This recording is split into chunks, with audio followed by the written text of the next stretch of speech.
Coucou les génies, jour 9 de notre programme Génus, alimentation et boissons vivantes. Aujourd'hui un peu plus léger que la veille qui était quand même un petit peu costaud. Hippocrate disait que ton aliment soit ta seule médecine. Une révélation pour moi que d'écouter un jour le docteur Tal Chaleur, avec qui nous sommes en relation, qui expliquait comment être heureux et en bonne santé. Je l'avais invité à donner une conférence avec son épouse Joanne, qui est chamane. Je le revois la main en l'air faisant le V de la victoire. L'alimentation doit être vivante, variée et végétale. Je ne suis pas diététicienne ou naturopathe, bien entendu. Aussi vous parlerai-je de mon expérience et du bon sens que j'ai pu extraire de mes lectures sur le sujet. V pour vivant. Comme nous l'avons abordé au début de ce programme, pour qu'un aliment vibre et vous permette d'élever votre taux vibratoire, la première chose est qu'il soit vivant, c'est-à-dire cru ou légèrement cuit, frais et bio si possible, afin d'éviter les pesticides. Je vous invite, selon les recommandations de ce docteur, à consommer des fruits, des légumes, des graines, des jeunes pousses, des algues et oléagineux consommés au plus proche de leur état naturel. Une personne dont l'alimentation comprend environ 75% d'aliments vivants, explique-t-il, jouit en général d'une énergie sans faille et tous ses organes fonctionnent parfaitement. Si la proportion d'aliments vivants diminue, le corps ne pourra plus assurer ses fonctions et des symptômes vont apparaître. Fatigue, dépression, allergie, insomnie ou maladies infectieuses de toutes sortes. Ces mots traduisent les difficultés d'un corps qui ne parvient plus à maintenir des fonctions physiologiques normales en raison d'une déficience en éléments vitaux vivants. L'objectif est de pouvoir consommer des aliments qui ont conservé leurs enzymes et la majeure partie de leurs vitamines et surtout l'avantage de préserver la santé en n'exigeant pas du corps des efforts trop importants pour assimiler les aliments. Pour information, voici la fréquence vibratoire des aliments quand un corps sain, vous le savez, vibre environ à 65 MHz. Les aliments surgelés, transformés ou en conserve vibrent à 0 MHz.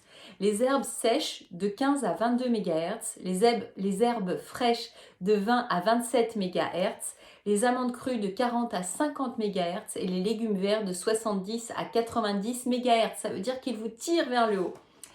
Deuxième V, le V pour varier. Il ne s'agit surtout pas de se transformer en extrémiste de la diététique et pour cela, il faut revenir à la cuisine de nos grands-mères. Un peu de tout et surtout du changement. Manger local et de saison vous permettra de faire varier votre alimentation. Ainsi, vous éviterez les carences et surtout vous conserverez le plaisir. On va bientôt attaquer la saison des courgettes et des tomates. Je m'en régale d'avance. Pour ma part, je m'autorise un peu de viande, de fromage, un yaourt au lait de brebis ou un œuf puisque le docteur Tal Chaleur, c'est le fait de manger trop souvent et en trop grande quantité des produits animaux qui entraîne un affaiblissement de l'immunité et un encrassement du corps. Varier son alimentation permet donc non seulement de s'assurer un apport de tous les nutriments et de profiter de leurs combinaisons bénéfiques, mais aussi d'éviter la monotonie, de manger avec plaisir et de partager la convivialité d'un repas avec des amis ou des parents. Bon, même si en ce moment c'est un petit peu compliqué les invitations. Sentez-vous libre et retrouvez la jouissance d'un avocat crevette saupoudré de graines germées, un vrai régal, je m'en délecte régulièrement. Avec varié vient la notion également d'équilibre. L'Ayurveda, la science de vie indienne, nous l'enseignait déjà en ce que chacun de nous possède un type de combinaison d'énergie avec une dominante qui peut être Vata, c'est-à-dire air, Pitta, feu, Kapha, terre et eau, ou un profil équilibré, donc également, on va dire, réparti entre l'air, le feu et la terre. La vie moderne, une alimentation déséquilibrée, le stress, bien entendu, ont tendance à mettre en excès certaines énergies dans notre corps, en général celles du dosha ou type dominant, créant au passage du symptôme et de la fatigue. L'alimentation va permettre de retrouver en nous l'équilibre de toutes les énergies, chaque aliment faisant augmenter ou diminuer en nous l'air, le feu ou la terre. Par exemple, les crudités ou manger rapidement vont augmenter en nous l'air, les épices vont augmenter le feu et les céréales, les laitages ou manger lentement vont augmenter la terre. Pour prendre vos doshas, vous avez des tests qui existent sur internet. Voilà, quel est mon dosha dominant? Sinon, ce que vous pouvez faire, qui est le plus simple, c'est de prendre votre pouls. En fait, vous allez mettre vos doigts sur l'endroit où vous sentez votre cœur battre. Et si vous sentez surtout la pulsation sur un niveau léger, c'est Vata, médium, c'est Pitta, et profond, c'est Kapha. Voilà. Et donc, selon où vous sentez le plus fort le pouls, entre superficiel, médium ou profond, ça vous donne la dominante. Pour ma part, je suis plutôt Pitta Vata, c'est-à-dire feu et air. Et donc, ce qu'il me faut le plus, c'est de la terre. Voilà, des choses, des laitages, des choses qui me font calmer le jeu. Parce que, donc on disait, en état de stress, c'est plutôt nos doshas dominants qui sont en excès, c'est-à-dire que moi j'ai plutôt tendance à aller dans l'air et le feu, et donc il faut que je calme le jeu, notamment par mon alimentation. Troisième V, le V pour végétal. Bien sûr, on nous a élevés souvent avec un verre de lait, du hamburger haché et des pâtes à la carbonara, et c'est ce que nous appelons l'alimentation normale. Mais il y a beaucoup à gagner en favorisant les légumes. Si vous êtes enrhumé, c'est aussi probablement que votre corps est intoxiqué, trop chargé pour bien fonctionner. Vos cellules ont besoin d'un environnement sain. Aussi, pour lancer une vidange, provoque-t-elle un événement qui permettra le nettoyage, et en l'occurrence un rhume par exemple de début de saison pour justement désencrasser la machine. C'est le signal d'une petite diète pour évacuer les toxines. Une semaine, sans laitage, sans alcool, sans matière grasse. Voilà, plutôt des légumes, plutôt des choses très légères qui vous permettent de nettoyer votre corps. Pour ce qui est des protéines, nous pouvons opter pour des formes végétales, légumineuses, céréales complètes, l'avocat, etc. Parce que les aliments animaux causent un encrassement de l'organisme, sans compter que manger trop gras a tendance à acidifier le corps, provoquant toutes sortes de douleurs.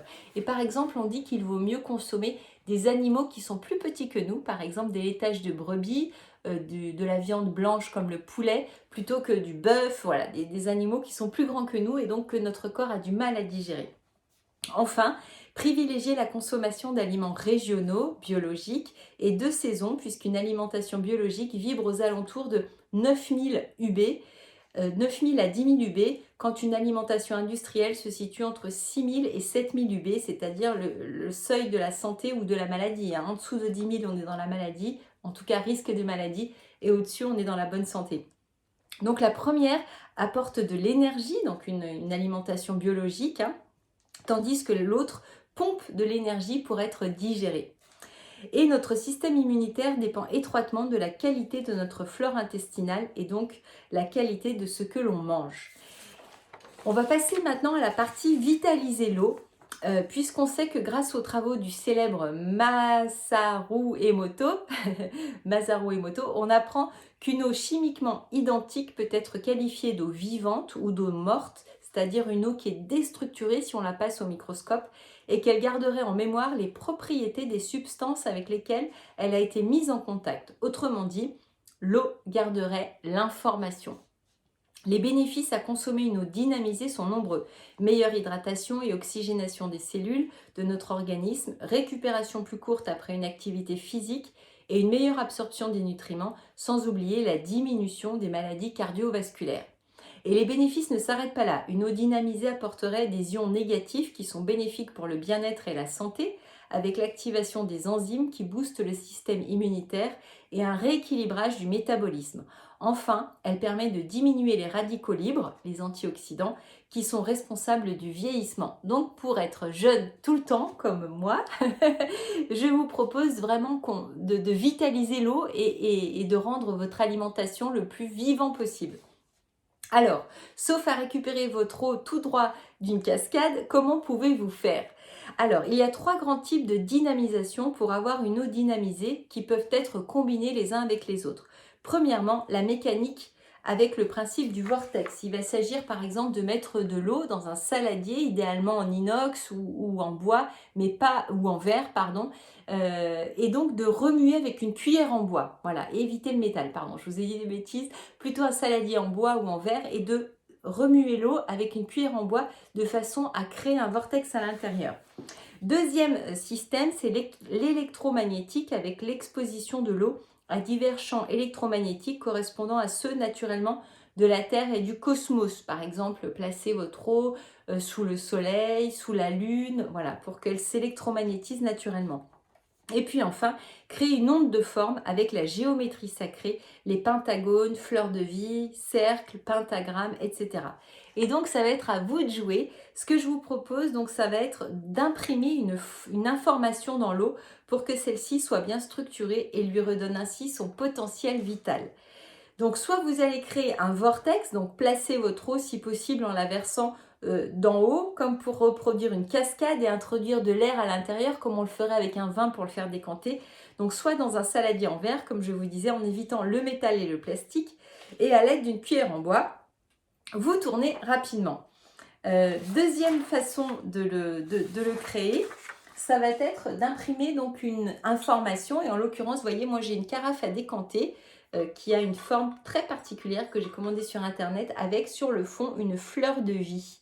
Voilà, et ça va permettre de dynamiser l'eau. Voilà, et donc je peux la faire tourner à l'intérieur, mais simplement le fait qu'elle ait une fleur de vie dessous va permettre de vitaliser l'eau. Et puis enfin, dernière option, vous pouvez aussi utiliser des pierres qui vont permettre également, voilà, les éléments, la lune, le soleil, les pierres qui vont permettre de créer de la vie dans l'eau. Voilà, c'est à vous de jouer. Un dernier petit truc, vous allez aussi également pouvoir procéder à des prières, à des bénédictions. Et en l'occurrence, vous allez pouvoir dire, voilà, j'aimerais que mon âme vienne à moi et à travers moi, merci mon âme de bénir cette eau. Et vous faites un signe de croix. Vous pouvez également appeler la Vierge Marie ou des anges pour venir bénir votre eau, et ça fait élever le taux vibratoire de l'eau que vous allez consommer. Voilà, donc à vous de jouer. Je vous embrasse et je vous dis à demain pour la suite du programme. Ciao, ciao!